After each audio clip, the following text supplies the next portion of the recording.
네, 안녕하십니까. 연세한병원 황세희입니다. 대한민국 합계 출산율은 뭐 세계에서 가장 낮은 건 다 아실 거고요. 이미 2018년에 1 미만으로 떨어졌죠. 0.98. 그리고 지속적으로 감소해서 2023년에는 0.72명이다가 작년에 좀 상승했어 하고 막 언론에서 떠들었는데 그 수치가 0.75명입니다. 뭐 다 아시다시피 그 한 여성 한 명이 낳는 출산이 2.1이래야지 인구는 유지가 되는 건데요. 0.75니까 우리나라는 진짜 심각한 상황이죠. 이렇게 세계 최 1위 초저출산국에서 태어난 자녀는 사실 태어난 아이에 대한 부모의 관심은 병적일 정도로 강렬합니다. 유아기는 고사하고 영아기부터 시작되는 사교육, 어, 뭐 말할 것도 없고요. 외모, 특히 뭐 키에 대한 관심은 지대합니다. 여기에 대한 그 객관적 수치를 볼 수 있는 항목이 우리 아이 키가 얼마지 하는 거는 그 성장 키가 바로바로 나오니까 이걸 도와준다는 성장 호르몬 처방에 관한 그 관심도 굉장히 높고요. 그 성장 호르몬이 원래는 성장 호르몬을 꼭 써야 하는 병든 아이들에 대한 치료제였는데 언제부턴가 이거는 이제 키 키우는 주사제로 쓰이고 있습니다, 많이. 그래서 앞으로 꼭 필요한 용도 어떤 건지, 그리고 꼭 필요하진 않지만 써볼 수 있는 건지 너무나 많은 어머니들의 관심사일 텐데요.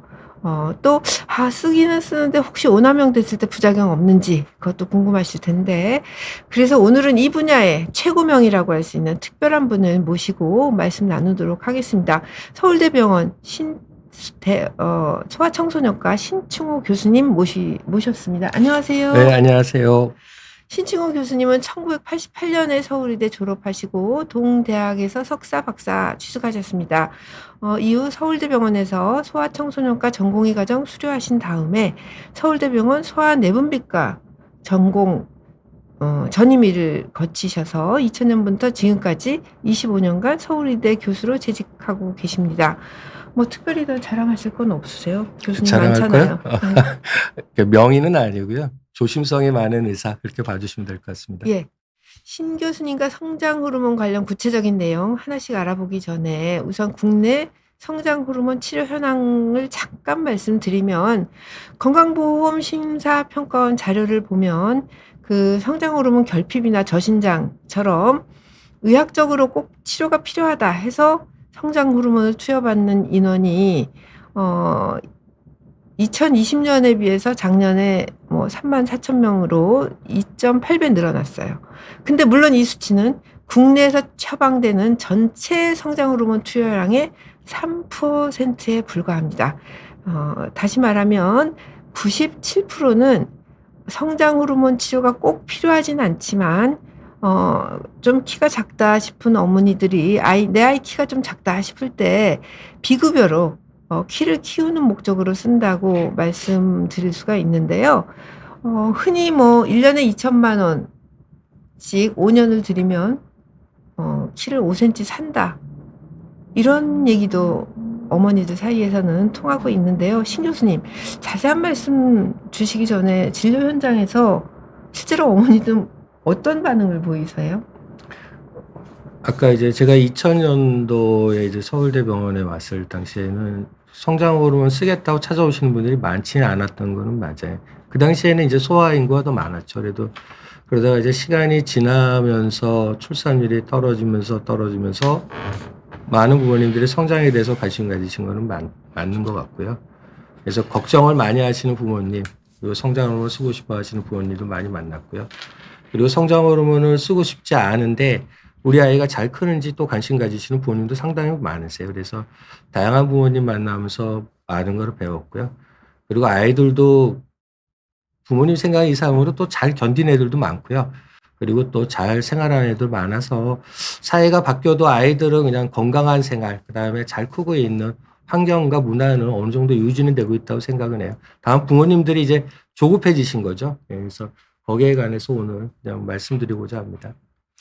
네, 사실 키는 뭐 딱 크는 기간도 있으니까 그렇죠. 관심을 집중할 수밖에 없을 것 같은데요. 어떻든 부모님 키 큰 자녀 만들고 싶어 하는 그런 소망을 뭐 갈망을 이용하고 싶은 상혼도 많잖아요. 그러니까 뭐 네네. 인터넷만 치면 뭐 딸아이는 168, 아들아이는 183으로 키우는 법. 뭐 이런 그냥 어찌 보면은 약간 황당한 그 내용들이 굉장히 광고로 많이 나오고 있는데요. 말씀 좀 나누기 전에 한국인 평균 키는 우리나라 산업통상자원부가 국가기술표준원에서 이 공개를 한 바에 의하면 2021년이니까 지금하고 큰 차이는 없는 것 같고요. 남자 키가 172.5, 여자가 159.6cm입니다. 이게 이제 1979년인가요? 그때 처음 그렇죠. 검사를 시작했을 때에 비해서 뭐 남자는 6.4cm, 여자도 5cm 이상 커졌어요. 그러니까 굉장히 키가 커졌고, 좀 더 궁금하실 청년층 키를 보면 20대 남성은 지금 174.4, 그러니까 굉장히 커진 거죠. 처음 1979년보다 7cm가 커졌고, 여성은 155에서 161.3이니까 6cm 커졌어요. 그러니까 174, 161. 이게 이제 대한민국 20대 청년들 지금 키라고 생각할 수 있는데요. 신 교수님 먼저 어린이들 성장 과정부터 좀 어머니들에게 설명드리고 호르몬에 대해서 알아보도록 하겠습니다. 예, 이게 좀 복잡해가지고요. 파워포인트 보면서 설명드리도록 하겠습니다. 이제 엄마 처음에 이제 수태하고 나면은 거의 눈에 안 보이죠. 그래서 이제 태어날 당시에 키가 이제 50cm 정도 되니까 어마어마하게 엄마가 공들여 아이를 키운 거는 맞아요. 그래서 대개는 이제 출생 당시에 키가 대개는 50cm 정도 된다. 그렇게 보시면 되고요. 그리고 나서 첫 2년 동안 이제 급성장기라고 첫 번째 급성장기라고 부르는데 그 시기에 보면 첫 1년에 한 25cm, 그 다음에 한 12cm 정도가 크니까 굉장히 많이 크는 거죠. 2년 동안에. 첫 돌 때 75cm. 네, 25cm가 네, 크는 두 거예요. 돌 때 87cm 평균 그 정도 되네요. 그래서 네. 어머니가 허리가 휘시는 겁니다. 이렇게 해서 이제 성장 속도가 하면서 이제 아이들이 급성장을 한번 이루고요. 그 다음에 내 일정한 속도로 이제 아이들이 크는 거예요. 그러면서 이제 일정하게 보면은 이 키가 쌓이는 걸 보면은 이렇게 크게 급격하게 변화되는 게 없잖아요. 그래서 일정하게 이제 큰다고 보시면 돼요. 어떤 아이들은 그냥 연간 5cm로 크는 아이들도 있고, 어떤 아이들은 연간 6cm 크는 아이들도 있고, 4cm 미만은 이제 거의 그런 경우는 구경하기가 어렵고요. 그래서 이제 병적이다 그러면 4cm 미만으로 크는 걸 병적으로 해서 조사한다는 게 인터넷에 많이 나와 있는 걸 보시면 됩니다. 그래서 이제 사춘기가 될 때까지 일정한 속도로 크다가 여자가 사춘기가 한 2년 정도 빨리 오는데요. 그러면서 이제 급성장기가 한 번 있고요. 그리고 나 급성장기가 끝나면서 이제 성장판이 닫혀가는 거죠. 그래서 여자가 161 정도 되고요. 남자는 2년쯤 뒤에 이제 사춘기 급성장이 났다가 서서히 성장이 멈춰가면서 174 정도 된다고 보시면 됩니다. 그래서 이게 1997년도에 소아과학회에서 소아청소년 대상으로 실개측한 겁니다. 지금에 있는 성인 키랑 거의 비슷하죠. 그래서 더 커지지는 않았고요. 과거에 비해서 일찍 크는 거죠, 아이들이. 그래가지고 이제 눈에 보인 부모님 입장에서 보면은 한 반에 가보면 어떤 애는 머리가 하나 더 크다고 찾아오시는 부모님도 계시거든요. 근데 이제 입학 연령도 차이가 나고 성장 패턴이 약간 차이가 나고 일찍 크는 아이들도 섞여 있으니까 아마 그것 때문에 아마 부모님이 보시기에 더 속상하지 않으셨나 하는 생각은 듭니다. 네, 머리가 하나 더 큰 아이를 보면 좀 속상하실 수도 있겠어요. 근데 신 교수님께서 지금 성장에 대해서 말씀해 주셨는데, 성장 장애, 성장 자체가 좀 문제가 있는 것과 그냥 원래 키가 작을 수 있잖아요. 그쵸. 저신장. 네. 그거는 좀 차이가 있을 것 같은데요. 개념 자체가 이제 완전히 다른 거라고 보시면 되는데요. 이제 부모님들이 이제 성장하는데 아마 병원에 가시면 이제 성장 곡선 같은 거 한번 보셨을 거예요. 그래서 한번 간단하게 설명드리면요. X축은 만 나이로 구성이 되어 있는데 2세부터 19세까지 적혀 있고요. 그다음에 Y축의 한 축은 체중, 한 축은 키로 구성되어 있다고 보시면 됩니다. 그래서 요 밑에 부분이 이제 체중에 관한 그거고요. 1997년과 2005년의 측정치. 이제 2005년도 이후에 성장 곡선 만들 때 왜 1997년 거를 여기다 집어넣느냐. 아이들이 2005년도 또 뚱뚱한 아이들이 많아졌어요. 그래가지고 이거를 그대로 실계측치를 치면은 뚱뚱한 아이들을 정상으로 우리가 대접할 수밖에 없겠다 해갖고 1997년 데이터가 이제 포함이 된 거고요. 그 이후에는 이제 2005년 측정치로 이제 아이들의 키를 곡선으로 만든 거라고 보시면 됩니다. 그래서 곡선이 이와 같이 돼 있다 하는 걸로 보시면 되고요. 그래서 이제 저신장과 이제 그거 하는 거를 보면은 우리가 이제 저신장은 우리가 우리가 어떤 기준을 세울 거 아니에요? 평균 키가 있으니까. 이제 평균 키 기준으로 사람들이 얼마나 많이 퍼져 있는가를 봤을 때 100명 중에 2.5등까지 키, 그다음에 100명 중에 97.5등 이상이 되는 사람들은 아, 키가 좀 작은 편에 속한다. 아, 키가 큰 편에 속한다 하고 이제 구분 짓는 거예요. 의학적으로. 그래서 이게 저신장이라는 게 아마 어느 나라의 어느 시기에 만약 이걸 평균보다 5cm보다 작은 사람을 다 저신장으로 정의합시다. 그러면 아마 더 많은 저신장이 있었겠죠. 근데 의학적으로는 앞에 세 번째까지, 그 다음에 의학적으로는 뒤에 세 번째까지를 저신장, 그 다음에 고신장으로 구분한다고 보시면 됩니다. 이렇게 보면은 저신장과 고신장이 거의 같은 개념이라고 이제 보시면 되고요.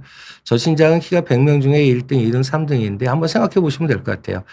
100명의 아이들을 모아서 키를 쟀는데 그 아이들의 키가 100명 중에 1등인 아이들 집단과 키가 100명 중에 3등인 집단과 100명 중에 얘네들 키가 1000명 중에 1등 정도로 아주 작은 집단이 있으면은 아마 키가 작으면 작을수록 병이 있는 아이들을 찾을 가능성이 높을 것 같아요. 그래서 우리가 말하는 요 저신장, 그 다음에 성장곡선에서 하위에 속하는 사람들에 대해서 의미를 갖는 거는 병적이라는 게 아니라 의사나 부모가 아이에 대해서 더 많은 신경을 쓰고 좀 관찰해 주십시오 하는 그런 의미라고 보시면 될 것 같아요. 그래서 저신장 자체가 병이 아니니까 부모님들께서 그거는 꼭 명심해 주시기를 부탁드리고요. 그래서 저신장 중에 가장 흔한 거는 가족성 저신장이죠. 엄마 아빠 키가 좀 마음은 아프지만 작아서 아이도 그냥 작은 경우도 있고요. 그다음에 체일성 성장자, 엄마 아빠가 뭐 늦게 큰 사람들 있죠. 그래갖고 아이도 늦게 크는 타입으로 가는 아이들. 그러니까 어릴 때는 적어 보이지만 결국 어른이 되면은 정상 키를 가지는 그렇죠. 거죠. 예, 네. 그 뭐 군대 가서 뭐 20cm 컸다 막 그런 사람들 있죠. 네. 그런 쪽에 있는 사람들이 여기에 해당한다 보시면 됩니다. 그다음에 이제 우리나라에서 최근에 많이 태어나는 아이들 집단이 하나가 있는데 그게 임신 주수가 짧게 태어난 아이들, 그다음에 다른 아이에 비해서 작게 태어나는 아이들이 상당히 많아졌어요. 근데 얘네들 자체가 큰 키가 아니라 작은 키를 형성하는 그룹이 많고 그다음에 아주 많은 형태들이 많거든요. 그래서 얘네들은 3.3kg로 태어나는 일반 아이들하고 성장 패턴이 약간 차이는 있어요. 그래서 그와 같은 부단경장 아이들 중에 일부 아이들은 계속 키가 작을 수는 있어가지고요. 얘네들은 좀 집중 관리가 필요하다. 그렇지만 얘네들도 병이 없는 거죠. 엄마 뱃속에서 잠깐 작게 태어난 것뿐. 그래서 어른 밖에 나와서 좀 작다 이렇게 보시면 되고요. 성장장애는 완전히 다른 문제입니다. 그래서 부모님들이 걱정하셔야 될 것, 잘 보셔야 될 거는 요 성장장애를 이제 판단하시는 거예요. 그러니까 그냥 키가 좀 작다가 아니라 성장에 장애가 있을 때 그렇죠. 완전히 네. 장애가 있는 거죠. 그때 어머님들이 주의를 하셔야 될 것 같아요. 그렇죠. 이제 여기에 대해서 이제 말씀을 드리면 이렇게 되는 겁니다. 키가 2에서 만 2세에서 4세 사이에 어떤 아이가 만 3세에 키가 100명 중에 10번째였고 4세에도 10번째면은 만 5세, 1년 뒤에도 10번째일 가능성이 가장 높아요. 그 다음에도 10번째일 가능성이 높고 우리가 그거를 이제 캐나를 따른다고 그러는데 그게 한번 형성이 되면 잘 바뀌지를 않아요. 사춘기 올 때까지는. 그래서 그거 가지고 우리가 이제 평가하는 거거든요. 그런 걸 보면은 영유아 건강검진을 잘 받는 것 자체가 굉장히 중요하고 그 기록을 잘 보관해서 성장곡선에 그려보면 웬만한 성장장애는 부모님이 찾아낼 수 있다고 보시면 됩니다. 네. 그러니까 성장 장애를 찾기 위해서는 가장 중요한 게 우선은 영유아 검진을 제대로 해서 거기서 판단을 받는 게 그렇죠. 좋겠네요. 그렇죠. 예. 그렇죠. 그렇죠. 얘가 진짜 병적으로 작은 건지 예. 성장 쉽게 얘기해서 성장 장애가 있는 건지 좀 체질적으로 작은 건지 이걸 구별할 수 있겠네요. 예. 그거 네. 가지고 이제 기본적으로 하는 거니까. 그래서 요 그래프를 그림을 보시면은 어떻게 되어 있는가 하면 50번째, 50번째로 크다가 20번째로 크다가 그다음에 10번째로 점점 작아지잖아요. 이거는 일반적인 아이들한테 안 나타나는 현상이에요. 다 병이 있는 거로 생각하시면 됩니다. 성장 호르몬이 안 나오는 아이들, 뭐 갑상샘 호르몬이 여기서 나오는 갑상샘 호르몬이 안 나오는 아이들. 그다음에 코티솔이라고 아주 스트레스에 대항하는 호르몬이 너무 많은 사람들. 그다음에 진짜 많이 아픈 아이들 있죠. 그다음에 영양결핍, 그다음에 아이가 학대받거나 그런 경우, 그다음에 일부 약물에 노출되면 요렇게 안 크는 경우는 있어요. 이게 가장 나쁜 타입이라고 보시면 됩니다.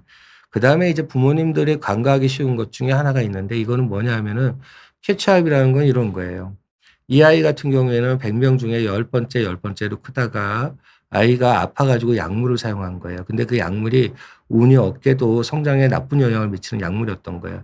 그래서 1 년, 2년 동안에 키가 작아졌죠. 그래서 100명 중에 1등 정도까지 작아졌다가 이제 아이가 회복이 돼서 약을 끊은 거예요. 그러니까 어떻게 되는가 하면 그다음에 3 번째가 됐다가 10번째가 됐다가 10번째 자기 손으로 따라가는 거예요. 요와 같이 성장 곡선에 있는 백분위 수가 올라가는 거를 캐치업이라고 해서 많이 잘 크고 있다고 이제 판단하는데 요와 같은 현상이 나타나는 게 원래 자연계에서는 잘 안 나타나요. 아픈 거에서 회복하는 경우, 그다음에 성장 호르몬에 노출되는 경우, 그다음에 성소수증과 같이 성호르몬의 조기에 과잉으로 노출되는 경우, 그다음에 부당경량화 아까 작게 태어나 말씀드렸죠. 걔네들이 2 세까지 관찰되는 현상이라고 보시면 됩니다. 그래서 작년에 비해서 올해 너무 많이 크는 거 그것도 안 좋은 거고요. 너무 작게 크는 것도 안 좋은 거고. 그거를 잘 판단하시면 되니까 영유아 건강검진 잘 부탁드립니다. 네. 그러니까 초등학교 들어가도 마찬가지겠네요. 어느 그쵸. 정도는? 사춘기 올 네. 때까지는 계속 간다고 사춘기 보시면 됩니다. 전까지. 예예. 예를 들어서 뭐 유치원에서 우리 애가 10명 중에 다 3 번째였는데 갑자기 뭐 7 번째가 된다. 이거는 어머니들이 꼭 좋아하시는 문제는 아니라는 거잖아요. 그쵸. 그죠? 근데 예. 7번째는 좀 이게 아이들이 키를 제대로 잘 안 재죠. 예. 예. 그래 가지고 이제 그 정도 차이는 날 수 있는데 5등 정도가 차이 나면은 조금 관심 있게 보실 필요는 있다고 생각합니다. 네. 그러니까 10명 중에서 한 5 등 그 퍼센트로 따져서 50% 이상 크면은 큰 문제가 되는 건가요? 아니요, 아니요. 그러니까 이제 백분위수로 아마 네. 부모님들이 영유아 검진 받아보시면 거기 아예 백분위수 나오죠. 네. 그 백분위수가 5등 정도가 차이 나게 변하면은 '아 우리 애가 키를 제대로 쟀으면은 조금 더 조심해서 봐야겠구나.' 하고 생각하시면 됩니다. 예. 이제 영유아 검진 일단 굉장히 중요한 거고요. 그다음에 요때는 꼭 키를 재봐라 하는 나이가 있을 것 같아요. 영유아 검진 바로 지나고 나서. 예. 유아기 뭐. 뭐 이제 6 개월하고 1살 때도 중요하고요. 영양 상태를 알 수 있는 거니까. 그리고 2살 때 키도 영양 상태를 많이 반영하는 걸로는 알려져 있고요. 근데 이제 성장, 키에 대한 평가를 한다. 전신적인 건강 상태를 평가한다 했을 때는 제일 좋은 거는 만 4 세를 기준으로 대개는 평가하는 게 가장 훌륭하다고 보시면 됩니다. 그래서 4 세에 있는 키를 3 세의 키랑 비교하고 4 세의 키를 5 세의 키하고 비교하면은 이 아이가 어느 정도 선을 따라 크고 있는지를 대략 알 수 있다고 보시면 됩니다. 그래서 아까 말했잖아요. 캐널리제이션 자체는 대개는 3 세에서 4 세에 형성되는 경우가 제일 많기 때문에요. 고 4 세는 반드시 성장 측정을 하시는 걸 추천드리고요. 초등학교 1 학년 들어가기 전에, 그다음에 여자는 48세 바로 전에, 남자는 49세 전에 성장 평가 받아보는 거는 추천드립니다. 네. 그러니까 뭐 어머니들 잘 들으세요. 4 살 다음에 6 살 요렇게 우리 그 소아 청소년과에서 얘기하는 건 다 만 나이입니다. 만 4 살, 만 6 살. 그리고 딸아이는 8 살, 남자아이는 9 살 전에 이 성장 속도라든지 이런 거를 꼭 제대로 잘하고 있는지 확인하셔야 될 것 같고요. 이게 인제 지나고 나서 왜 요즘은 좀 사춘기도 빨리 되잖아요. 그쵸. 예. 사춘기 시기에도 키가 많이 크는데 어떻습니까?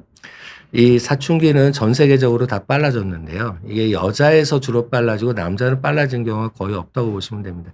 영양 상태가 워낙 많이 좋아졌잖아요. 그래서 여자에서 이제 유방같이 성에 대한 변화가 신체 변화가 좀 빠른 시기에 나타나는데 이제 그냥 기준은 여자는 만 8세 전에 유방이 나오는 경우, 남자는 만 9세 전에 고환이 4ml 이상이 커지는 건데 4ml가 어느 정도 되느냐 하는 거를 이제 부모님이 아시기는 좀 어려워요. 근데 어렵죠. 예. 대개는 이게 손가락을 이렇게 보이면은 좀 그렇긴 한데 손가락의 가운데 손가락에 그다음에 여기 처음에 있는 눈금이랑 손금이랑 그 접히는 부위랑 그다음에 중간에 있는 접히는 부위 사이에 고환의 크기가 도달했다 싶으면 사춘기가 곧 온다고 보시면 됩니다. 그래서 잘 때 잠깐 만져보시면 되는데요. 어려우시면은 소아과 선생님한테 의논하시는 게 가장 정확하고요. 그래서 그때 평가하는 게 아마 지금으로선 가장 좋다고 생각합니다. 그래서 여자애들에서 사춘기가 빨리 오는 거는 전 세계적으로 일어나는 현상이고요. 그래서 48세 전에 유방이 나온다고 해서 다 치료하는 것도 아니고요. 그다음에 49세, 8세에서 9세 유방 나오는 애들은 굉장히 많거든요. 그리고 처음에 그렇게 나온 아이들이 한 50%가량 또 유방이 없어지는 아이들도 있어요. 그래서 너무 조급하게 생각하시기보다는 그 시기가 돼서 유방이 나오면은 소아과 선생님 통해 가지고 진행하는 정도를 아마 파악해 보시는 게 지금으로서는 가장 좋은 방법이다 하고 추천드리고 싶습니다. 그러니까 호르몬 검사 같은 거 해보는 거 말씀하시나요? 아니, 처음에는 호르몬 검사를 이제 안 하고요. 사춘기 진행이 아주 빨리 되는 애들이 있어요. 키가 급격하게 아까 여기 보는 캐치업 보이시잖아요. 네. 그와 같이 빨리 자라거나 그다음에 성장판을 측정했을 때 성장판 나이가 굉장히 빠르거나 그다음에 아까 말씀드렸죠. 작게 태어난 아이들은 성장이 다르다고 그랬잖아요. 네. 그와 같은 경우에는 검사를 좀 빨리 하는 경향이 있고요. 그렇지 않으면 대개는 6개월 정도 진행하는 거를 보고 이거를 검사할 건가 말 건가를 그때 결정한다고 보시면 됩니다. 그래서 너무 조급하게 생각하실 필요는 없고요. 되게 이제 소아과 선생님 중에 많은 부분이 여기에 익숙해지시는 분들이 이제 많아가지고 그 선생님들과 천천히 상의하시면 될 것 같습니다. 네. 근데 지금 계속 이제 키 얘기를 하면서 성장, 전반적으로 성장에 대해서 말씀을 나누고 있는데요. 성장 상태 제대로 알려면 주기적으로 뭐 애 키를 재는 건가요? 학교에서도 요새 측정은 뭐 해마다 한번 할 것 같기도 한데요. 이제 부모님이 키가 좀 작아 보이는 아이, 걱정되는 아이를 데리고 오면 어떻게 하는가 하면 아이가 태어나서 이제까지 어떻게 생활했는가, 어떻게 먹고 살았는가, 그 다음에 잠은 잘 자는가, 그 다음에 아이가 행복해 하는가, 이제 그와 같이 아이의 생활사하고 과거의 병을 알았는 걸 저희가 확인을 해요. 그 다음에 아이가 이제 노출되어 있는 환경이 아이한테 해로운 환경인가 아닌가를 이제 확인을 한 다음에요. 키하고 체중을 측정을 하고 이제 그다음에 이제 아이에 대해서 어느 정도까지 평가할 건가 이제 서서히 결정한다고 보시면 됩니다. 부모님은 아셔야 될 거는 이제 태아의 성장은 태아의 상태, 그다음에 뭐 태반의 상태, 그다음에 산모의 상태에 따라서 아이가 크기가 달라질 거 아니에요. 근데 이거는 출생 후에는 저희가 바꿀 방법이 없어요. 출생 후의 성장에서 유전적인 요인은 뭐 민족, 가계, 뭐 부모 사춘기 발현 시기 같은 거 있잖아요. 이거는 바꿀 이유가 없죠. 아이 입장에서는. 그쵸? 그리고 부모님도 바꿀 마음이 정해져서 없으잖아요. 태어나는 거네요. 그쵸. 예. 그죠? 그래서 바꿀 게 없는 거고. 그래서 이 유전적인 요인이 80% 정도 차지한다고 보시면 됩니다. 그다음에 이제 환경적인 요인은 한 20% 정도 차지하는데 왜 환경적인 요인이 중요한가 하면은 우리가 조절할 수 있는 부분이 환경적인 요인에 들어간다고 보시면 돼요. 영양 상태, 그다음에 아이를 얼마나 행복하게 기르느냐, 질병이 있는 거를 빨리 찾아내서 치료하느냐, 그다음에 적절하게 몸을 움직이는 거를 아이한테 도와주느냐, 그다음에 아이 성장, 약물을 쓸 수밖에 없는 경우도 있을 것 같아요. 근데 그 약물이 성장에 나쁜 영향을 미치면 또 조심해서 봐야겠죠. 그와 같은 의미라 보시면 되고요. 그다음에 뇌 손상이 있거나 성장판 손상 등에 조심을 해야겠죠. 그래서 그와 같은 걸 이제 평가한다고 보시면 되고요. 키하고 체중을 평가하는 데 있어서 또 하나 중요한 거는 아까 아이 키를 정확하게 재야 된다고 말씀드렸는데 아이의 키를 이제 훈련을 시키셔야죠. 부모님이 2살 때부터. 발뒤꿈치를 측정자에 재고 엉덩이를 벽면에 대고 어깨를 대고 뒤통수를 댄 상태에서 눈을 약간 상방에서 10도 정도로 이제 위쪽으로 쳐다보는 상태에서 되게 측정한다고 보시면 됩니다. 일반적으로 3번을 측정해서 평균을 낸 거를 이제 저희가 그걸 많이 하고요. 나중에 여기에 있는 질병관리청에 있는 거를 저 순서대로 따라가 보시면은 소아청소년 성장도표를 받아보실 수 있거든요. 그걸 보면은 재는 법, 그다음에 성장곡선을 부모님들이 다운로드 받아보실 수 있어요. 그래서 거기다가 이제 그걸 하시면 된다 보시면 되고요. 그다음에 꼭 검사를 해야 되느냐 하면 꼭 그런 건 아닌데 일반적으로 성장판 검사를 소아과에서 할 수 있다 하는 병원에 주로 가고자 하는 마음이 있으실 것 같아요. 뭐 찍으면 대략은 아니까. 근데 성장판이 만약 성장을 평가하는데 주는 정보는 20%가 안 돼요. 정말로 많이 주는 거는 여기에 있는 아이의 생활서부터 성장 곡선 활용해서 아이의 성장 보는 걸로 모든 걸 결정진다고 보시면 생각하면 됩니다. 검사한 걸로 성장 호르몬 자극 검사한다? 아니고요. 여기에 있는 거 가지고서 성장 곡선 활용해서 요거를 갖고 합니다. 우리가 이제 성장 호르몬 검사를 더 많이 하는 경우가 이제 평가할 때 하는 경우가 아마 부모님들이 한번 그냥 가만히 우리 아이가 그런 게 있는가 생각해 보시면 될 것 같아요. 건강한 아이들은 잘 안 나타나는 건데 심한 두통이 있으면서 구토가 동반되고 그 두통이 점점 심해지는 거예요. 그건 나쁜 사인. 그다음에 이제 새벽에 소변을 가리던 아이가 어느 날 갑자기 소변을 가리지 못하는 거예요. 그것도 나쁜 사인. 그다음에 이제 우리가 물체를 보는 영역이 좁아져 가지고 이제 문제가 생기는 거예요. 그래서 계단을 내려갈 때 헛디디거나 계단을 자꾸 벽 같은 이제 책상 같은 모서리에 자꾸 부닥치는 거죠. 그래서 자꾸 멍이 들거나 그와 같은 게 가장 나쁜 증상이라고 보시면 돼요. 그러면은 이제 소아과에 가서 정밀 검사가 필요하다는 이야기를 들으실 가능성이 높다 이렇게 판단하시면 됩니다. 네. 그러니까 그런 경우는 인제 성장이 제대로 안 되고 뭔가 병적으로 키가 큰다 하더라도 그거는 문제가 되는 그쵸. 거잖아요. 성장 호르몬 결증이 가장 흔한 뇌종양 같은 거에 나타나는 주 증상이라고 보시면 네. 됩니다. 예. 일단은 어머니들이 아까 보셨듯이 그 질병관리청에 들어가서 키 크는 그 성장표를 인제 다운로드 받으시면 그건 좋을 것 같고요.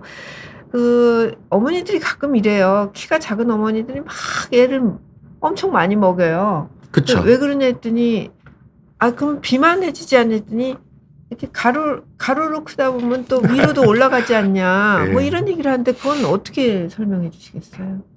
아까 1990년도랑 2000년도랑 키 차이가 많이 났잖아요. 그게 가장 큰 원인이 호르몬이 변화된 게 아니라서요. 영양 상태가 이제 변화되면서 나타나는 현상이라고 보시면 됩니다. 이게 건강한 소아청소년의 성장의 특징이에요. 캐나를 따라가는 게. 저 캐나를 따라가는 것 중에 작년에는 키가 3번째였다가 올해 7번째가 됐다가 내년에 10번째가 되는 거에 가장 흔한 원인은 비만입니다, 사실은.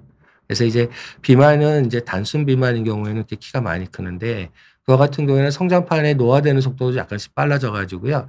여자 같은 경우에는 거의 비만된 걸로 인해서 키가 많이 큰 거는 성인 키에 커다란 영향은 안 미친다. 도움이 안 된다. 이렇게 알려져 있고요.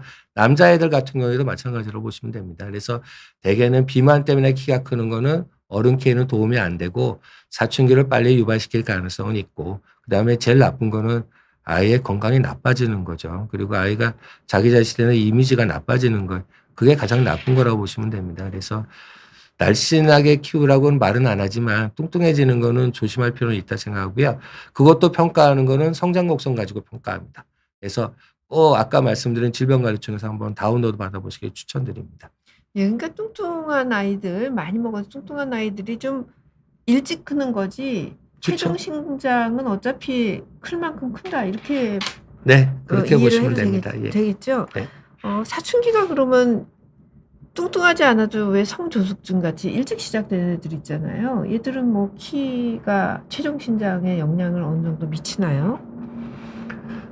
이게 이렇게 생각하시면 될 것 같아요. 제가 이제 저금통에다가 매일 100원씩을 이제 돼지 저금통에 돈을 넣는 거예요. 그래서 사춘기 올 때까지 한 10년 정도 돈을 넣고 그다음에 사춘기 동안에 한 3년 정도 돈을 넣은 거예요. 그러면 저희가 13년 동안 돈을 넣은 거잖아요.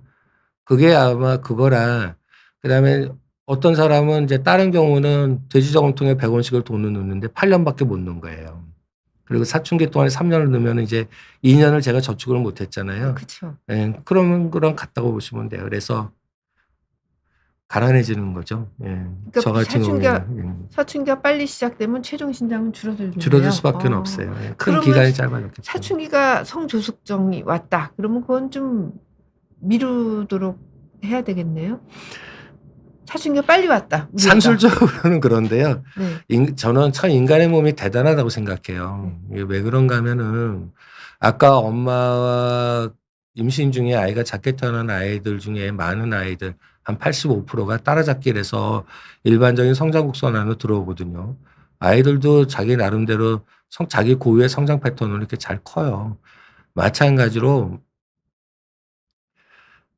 이게 사춘기가 빨리 온 아이들, 사춘기가 7살에 온 여자아이들은 예를 들면 이렇게 되는 겁니다. 사춘기가 9살 아이들이 이제 우리가 급성장기의 최고 성장 속도가 만약 9cm다. 그러면은 그 아이가 5살에 사춘기가 오면은 11cm 정도로 더 많이 커버려요.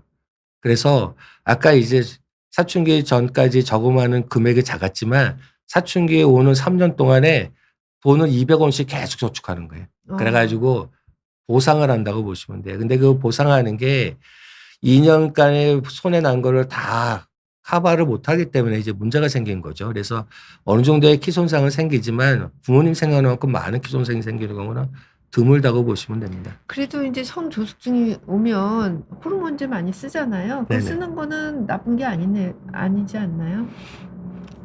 일부 아이들은 네.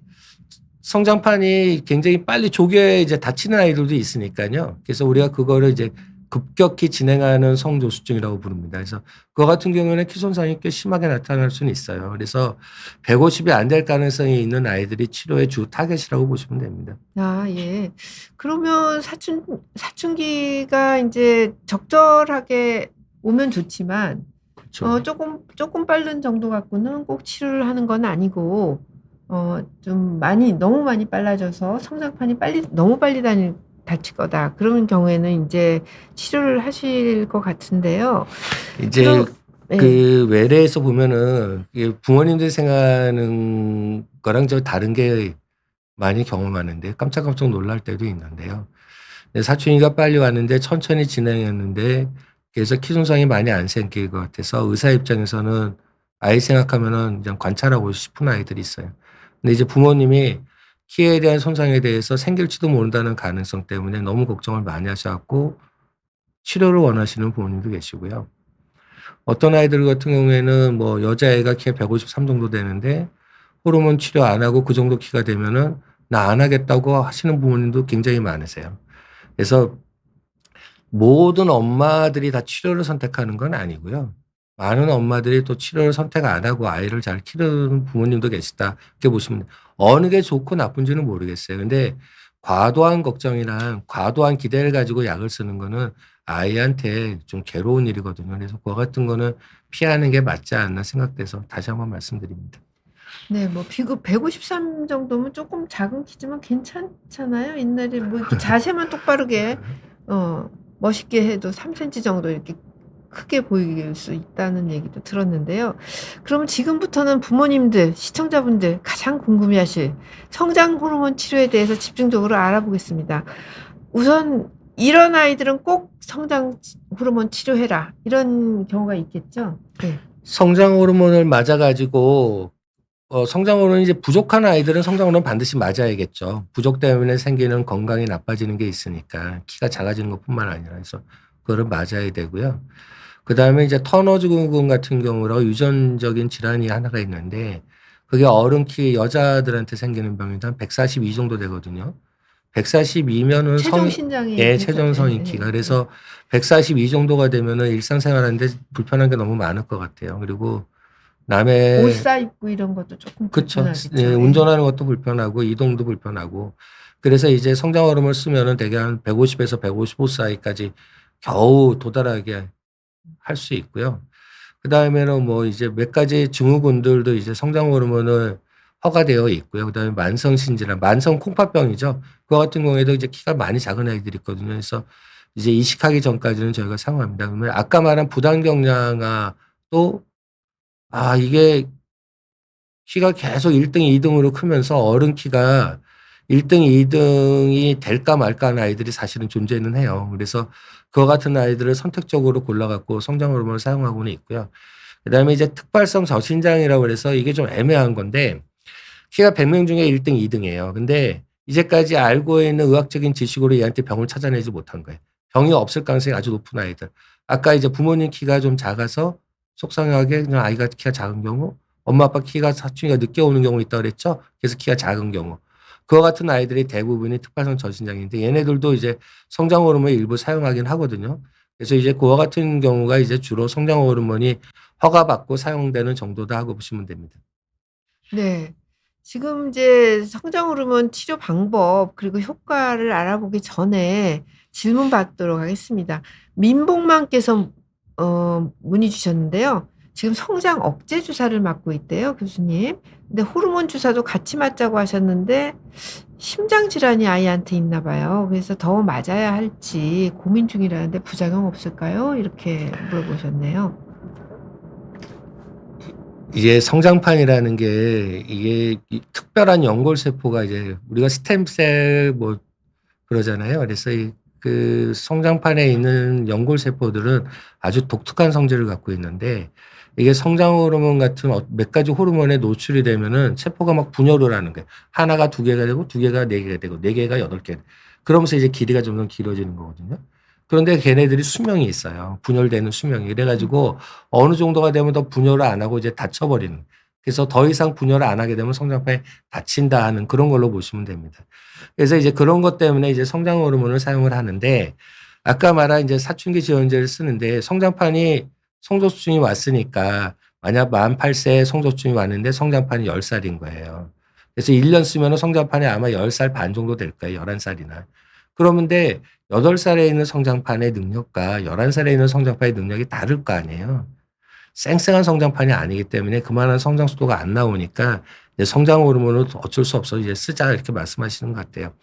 근데 일반적으로 봤을 때 성장 호르몬이 썼을 때 심기능이 크게 나빠지는 경우는 거의 본 적은 없던 것 같아요. 그래서 이제 심장 질환이 어떤 건가에 따라 다른데 만약 이게 우리가 이제 심장의 여러 방과 실로 여러 개 이제 구분이 네 개로 이제 구분이 되는데 거기에 있는 사이에 있는 벽들이 두꺼워져 있거나 그런 경우에는 쓰면 좀 곤란하고요.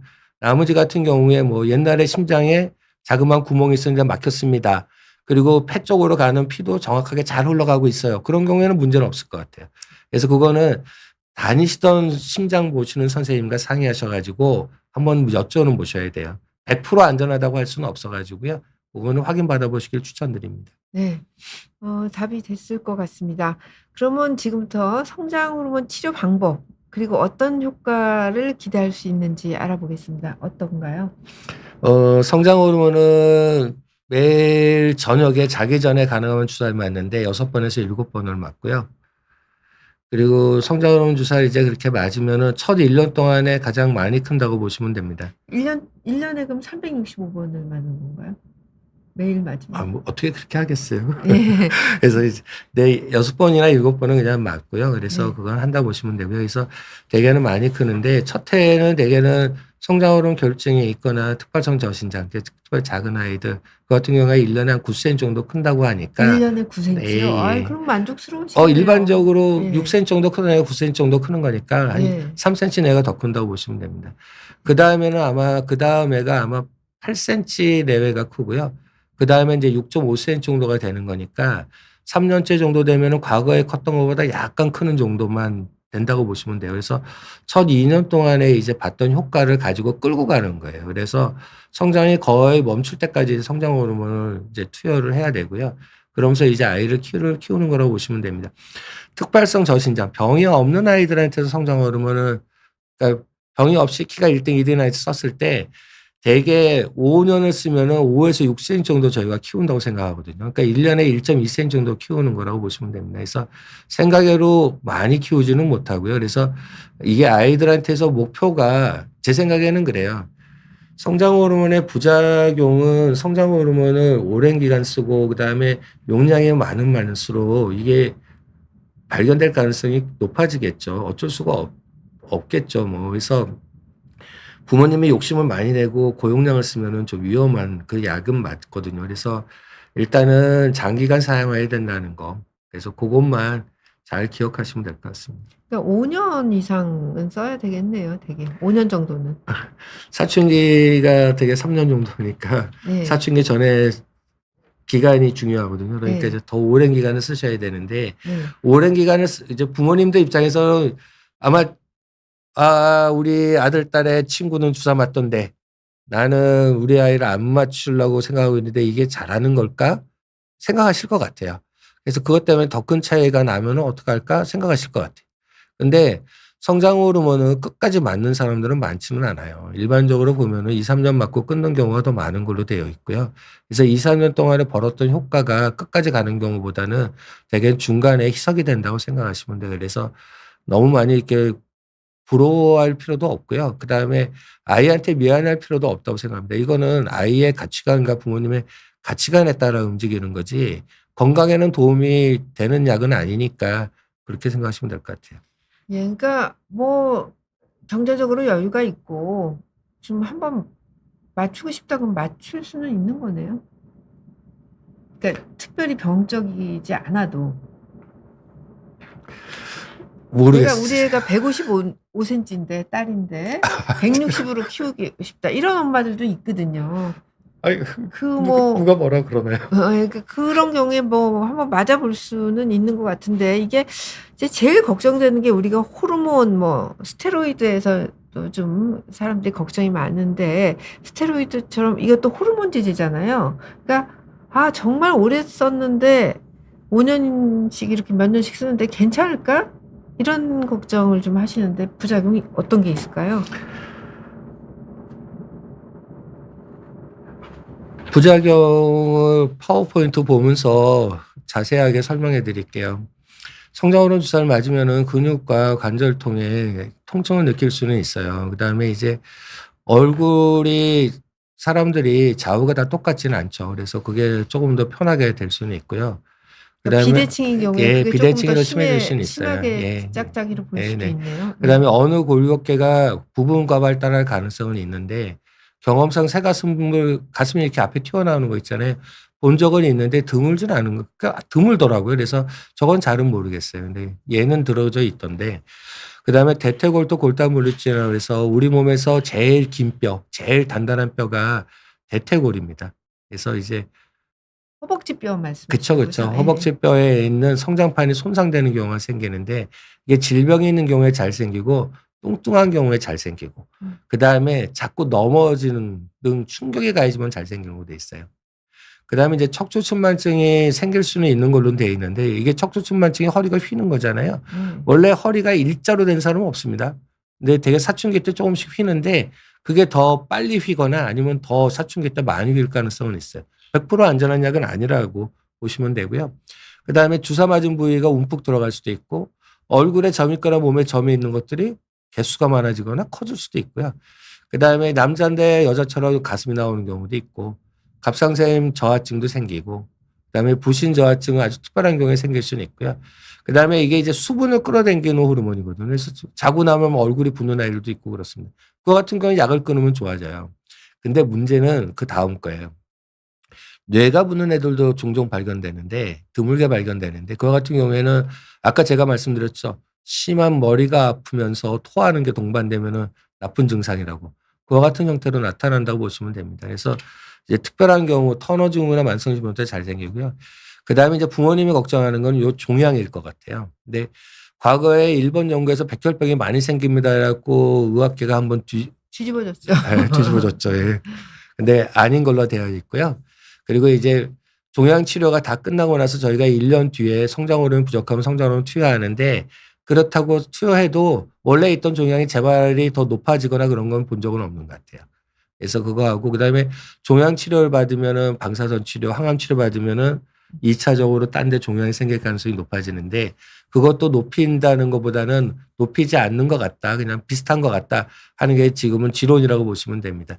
다만 이제 악성 발생 위험 요인이 있는데 이와 같은 경우는 아마 드물 거예요. 악성 종양을 경험한 사, 방사선 노출한 사, 고리수 이식한 사람, 항암 치료한 사람, 신경 섬유증이 있거나 면역 억제 사용하는 특별 유전자 이상. 저 같은 경우에는 성장 호르몬 결증이 있어도 쓰기가 무섭다고 보시면 돼요. 그래서 저런 사람들이 이제 의사 입장에서는 불쌍한 거죠. 좀 안 됐고. 그래서 고민이 많이 되는 나이 이렇게 보시면 되고요. 혈당이 올라갈 수 있고 그렇게 보시면 됩니다. 췌장염도 생기고요. 그래서 급상시기에 중환자는 사용을 안 하고요. 가임기 여성은 임신 가능성이 있으면 임신 확인되면 약을 끊는다. 그 정도가 성장 호르몬 부작용이라고 보시면 돼요. 저거는 이제 좀 어른 경우네요. 그쵸. 감기 여성. 예, 그래서 경우는 어느 정도 생기느냐 많은 네. 분들이 말씀하시는데 잘은 몰라요. 근데 이제 의학적으로 성장 호르몬을 사용하는 도중에 아이가 뭐 기침하면은 그것도 이상 사례로 놓고 머리 아픈 아이들 많잖아요. 네. 성장 호르몬 관련 없이 그래도 그냥 이상 사례로 저희가 넣거든요. 그래서 그와 같이 그냥 성장 호르몬 관계없이 그냥 있는 걸 다 적었다. 그러면 한 14% 정도 성장 호르몬 쓰는 동안에 나타나는데 성장 호르몬으로 관련이 있다고 의사가 판단하는 건 약 3.1% 정도 된다고 보시면 됩니다. 그러니까 100명을 쓰면 3명 정도가 그쵸. 좀 네. 크고 작은 부작용이 생기기 예, 때문에 이것저것 생긴다. 이렇게 보시면 돼요. 근데 이제 중대한 이상 사례 뭐 아주 입원할 정도가 생기거나 그다음에 뭐 수술이 필요하거나 뭐 암이 생기거나 그런 걸 이제 중대한 이상 사례로 하는데 그냥 모든 원인이 그냥 성장 호르몬이 관계없이 그냥 하면 한 3.7%가 관찰이 되고 성장 호르몬 관련돼서 0.7% 정도 되는데 장기간 사용한 경우 그다음에 사춘기하고는 별 관계가 없는 것 같은데 첫 1년째 잘 발생하고 그다음에 이디오패식 GHD 성장 호르몬 결증이 있는데 특별한 원인이 없는 경우 그 환자들 중에 이제 저용량을 사용하는데 어쩔 수 없어 고용량 상황을 사용할 때도 있거든요. 그와 같은 경우에서 이제 잘 발생할 수는 있고 그다음에 뇌종양중 그다음에 만성 신질환 뭐 그와 같은 경우에서 잘 발생하고 사망은 이게 종양 환자에서 발생한 걸로 돼 있어요. 그래서 이거를 성장 호르몬 관련된 게 3.1% 그다음에 0.7%가 많다고 생각하면 굉장히 많은 거고요. 적다고 생각하면 적은 거고. 근데 의사 입장에서는 성장 호르몬 치료가 다 끝난 아이들한테 감사해요, 부모님과. 효과가 있으면은 더 감사하고 효과가 없으면은 많이 아쉽긴 한데 뭐가 감사한가 하면은 부작용이 없이 끝날 수 있었다는 거. 부작용은 제가 의사가 막는 게 아니거든요. 그냥 그 환자한테 생기는 거예요, 그냥. 아이한테 쓰는 돈이. 그래서 생기는 아이한테는 굉장히 불행한 일일 수는 있고요. 그리고 의사가 막기는 어렵고. 그래서 아까 말한 그와 같은 증상들이 있는가 부모님이 만약 성장 호르몬 쓰는 아이다 그러면 세심하게 보셔야 되고요. 그다음에 이와 같은 부작용이 가족 내에 좀 잘 발생하는 것 같다. 그러면 더 조심하셔야 되고요, 쓰는데. 그래서 100% 안전한 약은 아니다. 그래서 치료 약제다. 그것만 명확하게 기억하시면 될 것 같습니다. 예. 성장 호르몬 자체가 뭐 써볼 수는 있는데 키우기 위해서 부작용이 없다고 할 수 없으니 뭐 다니면서 근데 이제 부작용이 나오면 거기에 대해서 그 전문적으로 성장 호르몬 치료하시는 선생님들은 아실 거 아니에요. 이거는 문제가 될 수 있다. 예예. 그러니까 매달 체크업 받으면 예를 들어서 이거를 그렇게 두려워하지 않아도 되는 건지. 그쵸. 쓰다가 외래 끊으면 되게 좋아지는 거죠. 좋아지는 것도 있고 예. 흔적이 남는 것도 있고 그렇게 보시면 됩니다. 아. 그래서 외래 올 때마다 뭐 머리 아파요, 다리 아파해요, 아이 뭐 특별한 거 있었어요, 아이 잘 자요, 잘 생활해요 여쭤보는 게 이제 아이 이게 성장 호르몬 부작용이 걱정이 되고 그다음에 아이 일상생활이 잘 돌아가고 있는지 확인하기 위해서 계속 여쭙는 거거든요. 그래서 부모님도 그와 같은 거 이제 신경을 쓰시는 게 좋겠죠. 다시 성장에 관해서 조금 추가적으로 알아보겠습니다. 아이가 자라는 과정에서 이러이러한 건 좀 주의 깊게 봐라. 이런 점 좀 강조해 주세요.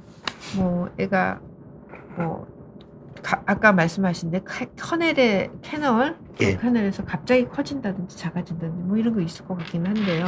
아이를 걱정하는 마음으로 보시지 마시고요.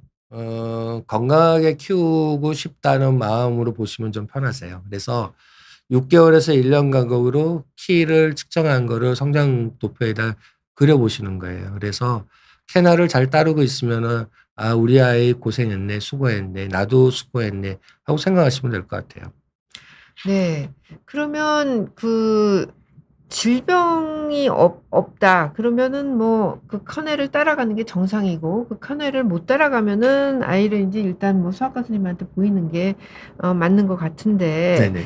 시청자분들이 뭐 가장 궁금해하는 질문 중에 하나가 성장 왜 광고에 많이 나잖아요. 뭐 이거 하면 키가 큰다 저거 하면 키가 큰다 그러다 보니까 성장에 좋은 생활 습관 뭐가 있을까요? 전문가로서 이제 권해 주고 싶은 습관이요. 아까 이제 부모님들이 아이 성장에 걱정돼 찾아와서 성장 호르몬을 원하시는 부모님들한테 이야기하는 것 중에 하나가 이제 저녁 늦은 시간까지 아이가 컴퓨터하거나 게임하면서 늦게까지 깨어 있는 건 좋은 거는 아니죠, 사실은. 그리고 그 아이가 행복하거나 그다음에 아이가 자기 미래에 대해서 갖고 있는 생각이 확실하거나 그러면 대개는 그렇게는 안 할 것 같아요. 그래서 아이를 일단은 건강한 생활 습관 갖도록 기르시는데 수면 시간은 충분히 갖도록 하시는 게 중요하고 그다음에 숙면을 취하도록 하시는 게 일단 중요하다 보시면 되고요. 그다음에 운동에 관해서는 인터넷 같은 데 굉장히 많이 나올 거예요. 뭐 30분에서 50분 정도 되는 운동을 5일에서 7일 하는 거를 추천하고 심박동이 빨라질 정도로 운동하는 걸 추천합니다. 맞는 말이에요. 근데 아이들이 요즘 같은 세상에 그렇게 하기는 어렵잖아요. 그래서 가르치셔야죠. 누워 있는 것보다는 앉아서 활동하는 게 낫고 앉아 있는 것보다는 일부를 서서 하는 게 낫고 핸드폰도 앉아서 하는 것보다 10분 정도 서서 하는 게 나쁘지는 않을 것 같아요. 그리고 앉아 서 있는 것보다는 조금이라도 걷고 조금이라도 걷는 것보다는 친구들하고 공이라도 차면서 뛰어노는 게 훨씬 나은 거죠. 그래서 부모님이 생각하시는 올바른 생활 습관이라는 걸 아이들하고 잘 상의해서 하시면 되고요. 음식은 먹어서 나쁜 음식은 없다고 생각합니다. 과해서 나쁜 거죠. 골고루 안 먹어서 나쁜 거죠. 그래서 아이한테 어떤 음식을 먹어라, 어떤 음식을 먹지 마라 보다는 골고루 즐겁게 먹는 생활 습관, 부모님과 같이 즐겁게 웃으면서 먹을 수 있는 거를 만들어주는 게 가장 좋다고 생각하십니다. 부모님의 행복했던 시절 생각하시면서 그와 똑같은 걸 아이한테 하게 해주시면 될 것 같아요. 요즘 아이들은 좀 바쁘긴 바쁘더라고요. 그래서 안 됐긴 한데. 안 됐는데 특히 뭐 강남 꼭 집어서 얘기하긴 그렇지만 태권도를 10시에 배운다는 거예요. 그래서 아니 왜 밤에 재워야지. 우리가 10시부터 2시까지는 자야지 성장 호르몬이 잘 나오는데 그랬더니 학원 공부하는 학원은 그 이후에는 못하게 한대요. 그리고 어렵네요. 저녁 먹고 학원을 실컷 공부를 시키고 그다음에 또 그때부터 인제 뭐 태권도야 뭐야 음악이야 이런 예체능을 시키고 그러면서 또 키는 크라고 하고 참 이런 거는 문제인 것 같아요, 어머니들이. 그러니까 정말 제대로 건강하게 자기가 커야 될 키를 제대로 키우고 싶으시면 뭐 일단 이제 자연스럽게 잠은 그렇죠. 좀 푹 재우셔야 될 것 같고요. 신 교수님 아이 성장을 위해서 이거는 진짜 꼭 준수해 달라. 어머니들에게 강조하실 게 있을까요? 현대 사회를 살아가면서 가장 많이 눈에 띄는 거 핸드폰에서 보이는 시계 그런 것들이죠. 숫자에 굉장히 많이 노출되어 있는 세대라고 생각은 합니다. 아이들도 굉장히 예민하고요. 아이들도 순위에 굉장히 예민할 수밖에 없는 시대에 살게 돼 버린 것 같아요. 키는 행복 순위랑은 아무 관계가 없는 것 같아요. 그래서 키를 너무 순위화하지 말아 주셨으면 하는 게 하나 부탁이고요. 그다음에 아이들한테 이제 아까 제가 말씀드렸죠. 알맞은 시간에 잠자고 그다음에 골고루 음식 먹고 충분히 신체 활동하는 거. 그걸 아이들한테 이야기할 때 "그래야 네가 키가 큰다." 그렇게 말씀하시는 것보다는 "네가 그렇게 행동하면서 행복하고 그다음에 건강했으면 좋겠다." 하고 말씀하시면 될 것 같아요. 그러면 아이가 자기가 존중받는다는 느낌을 갖고 자기 생활도 잘할 것 같고요. 그게 돌고 돌아서 아마 아이 건강과 키랑 체중 관리하는 데 큰 도움이 될 것 같아요. 그래서 부모님이 마음은 충분히 이해가 돼요. 저도 아이들 키워 봤으니까. 근데 이제 아이 커가면서 제일 걱정되는 건 성인 돼 보면 그렇더라고요. '우리 아이가 진짜 행복한가? 그다음에 자기 역할 다 하고 있는가?' 그리고 괴로워하는 거는 키 갖고 괴로워하거나 그런 거, 얼굴 생김새나 그런 걸로 괴로워하는 것보다는 뭐 이제 친구 관계, 미래관 그 하는 거, 자기가 뭐 하고 싶어 하는지, 그다음에 자기랑 다른 사람과의 관계를 어떻게 하는 건지, 다양성 같은 것 때문에 이제 벌어지는 일 때문에 더 힘들어 하더라고요, 보니까. 그래서 그와 같은 걸 보면은 어린 아이들을 기를 때 좀 더 마음을 너그럽게 아이들 편에 서 가지고, 항상 편에 서 계시잖아요. 그래서 어차피 같은 편이니까 좀 더 마음 너그럽게 봐 주시길 부탁드리고요. 부모님 성장 호르몬 쓰는 부모님이 잘못됐다고 생각은 안 해요. 안 쓰는 부모님들이 잘못했다고 생각도 안 해요. 다만 아이한테 꼭 필요한 게 그 아이가 정말로 성장 호르몬을 원한다. 그리고 그거 없으면 아이가 일상생활을 잘 못할 것 같다. 그러면 쓰셔야겠죠. 그리고 그거 없이도 우리 아이가 잘 클 것 같다. 그러면은 병이 없는 한도 내에서는 안 쓰시는 게 맞는 거죠. 그래서 그와 같은 거를 잘 방향성을 잡으시면은 아마 충분할 거라 생각합니다. 외래에서 보면은 잘 견디는 애들 많아요. 그리고 잘 지내는 애들 많고요. 그래서 아이들을 믿어주시기 부탁드립니다. 네. 네. 오늘 어린이 성장 그리고 성장 호르몬에 관한 궁금증 이 분야 최고 명의이신 서울대 병원 소아청소년과 신충호 교수님 모시고 함께 궁금증 풀어봤습니다. 아이의 건강한 성장을 위해서 정확한 정보 그리고 따뜻한 관심이 아이의 건강한 미래를 만든다는 거 꼭 기억해 주시고요. 오늘 시청해 주신 여러분 그리고 귀한 자리에 함께해 주신 신충호 교수님 감사합니다. 감사합니다. 부모님과 아이들 응원합니다. 잘 지내시기 바랍니다.